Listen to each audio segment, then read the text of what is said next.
What's going on, YouTube? Tom here. Just got off of work once again. So I get to work this morning. This lady decides she needed to be really rude to me. No reason whatsoever other than she's pissed off, whatever.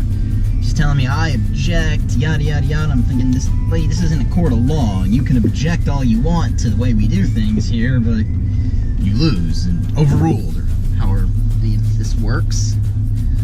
Now I'm trying to calm down, and then I said to myself, you know what? Why am I doing work? I'm one day closer to the Mustang. I get paid. I'm making money off of it. Who cares, right? Mustang. So I'm still at work, having to work a little harder now because the Mustang price came up a little bit. So just got to make that little extra money to cover that price difference. So I thought, you know, it's going to bring me to the topic of today's vlog. Let's talk about the price of new cars increasing. Now, a lot of people will talk about cars several years ago about, oh, I could get this for some ridiculously low price, and then you got to consider, I mean, buying power, first of all.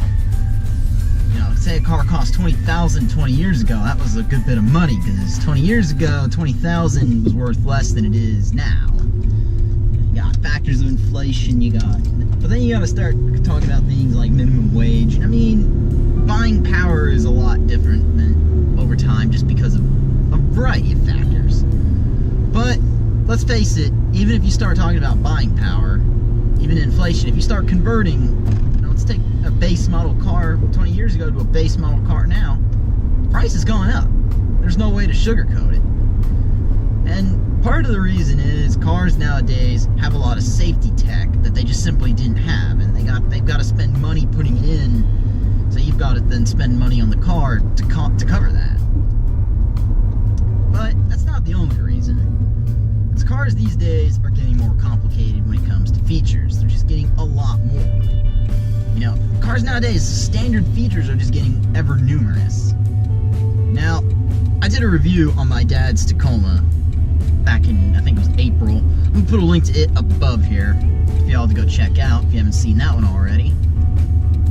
And real simple, my dad is a big cheapskate. When he bought that truck, I think I even said this in the video, he bought the cheapest possible four-wheel drive Tacoma he could find, and that was the single cab, 5-speed manual. Really no additional options. The only thing that he got was basically the towing package because they force you to get it, a sliding rear window, which he objected to, but they didn't have any other trucks. And that's it. But you look at even what that truck has. Before that, we had a 2004 Tacoma. That truck had a standard radio.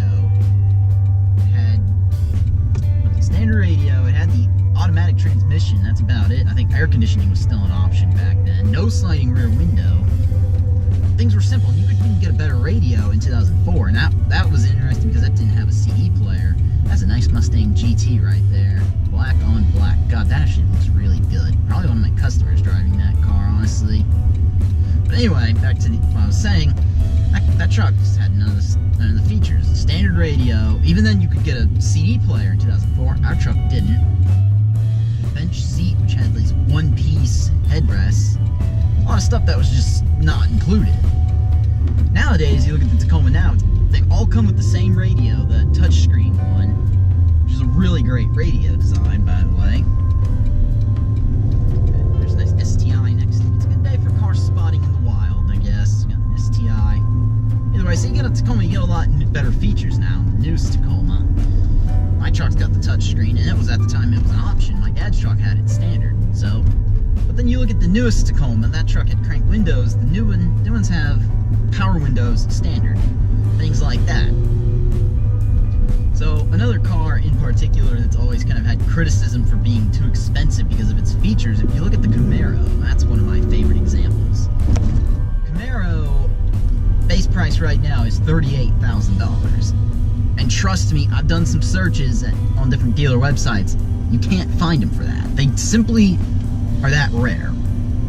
They're at least 40 for the most part, and a lot of them are 45 because it's even harder to find a 1SS. And I found a couple of different 1SS models, and I was thinking, wow, that's lucky I finally found one, and what do you know, it was a 1LE, so even then, it's that much harder yet again to find it. So I learned yesterday, watching, it was Matt Moran, formerly known as Subaru WRX fan, he mentioned a cheap Camaro option is possible for 2019. Now, 2019 is going to be a facelift Camaro. It's going to be a whole, not all new, but it's going to be like the current Mustang, the 2018, where it's going to be new-ish. Now, Chevy allegedly has responded to this criticism. They've decided that finally explore the option of a cheap Camaro. Right now, because your options are the 1SS at $38,000, and really you get everything you could want, though. So that problem is that some people don't even want all that. Some people just want the simple car. They want a V8 manual. Just take what you have. Just that's it. They just want that engine and nothing more.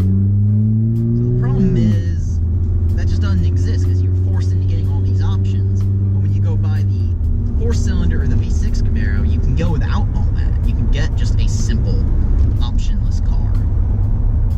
So Chevy's rumored to be bringing that for the Camaro, and I was actually pretty excited when I heard that, because I thought, wow, finally, just a cheap Camaro. Nothing fancy, no special options, no, I have to get some fancy radio I'm never going to learn how to use properly. And that's the way it should be.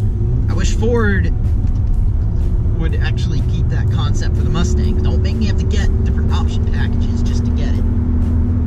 Some of us don't care for different packages. Some of us just want the simple Mustang.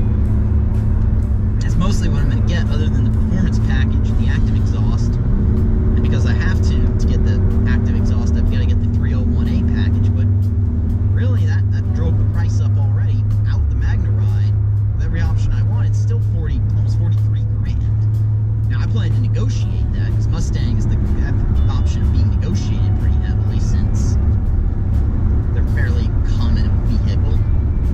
But I was pretty excited when I heard this news of the Camaro. I actually went and told my dad. I said, yeah, they're going to make a cheap Camaro option. And he thought it was actually pretty exciting, too. And usually he's not excited by that, but he kind of agreed with me. It was like, finally, that's what they need. So my dad's saying right now is all these new cars going up in price. He says everyone's going to price themselves out of the market. He agrees, I agree, we all agree. So I'm pretty excited for that possibility. These new cars are just getting really expensive nowadays, and it's not just your imagination. Just these days, cars are getting to the point where you have to work harder just to get a new car anymore. So either way, let me know in the comments below what you all think.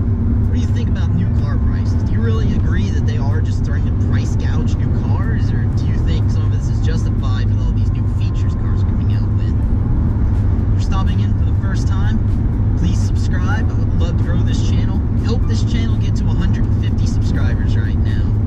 If you like this video, go ahead and share it. Let some of your friends check out my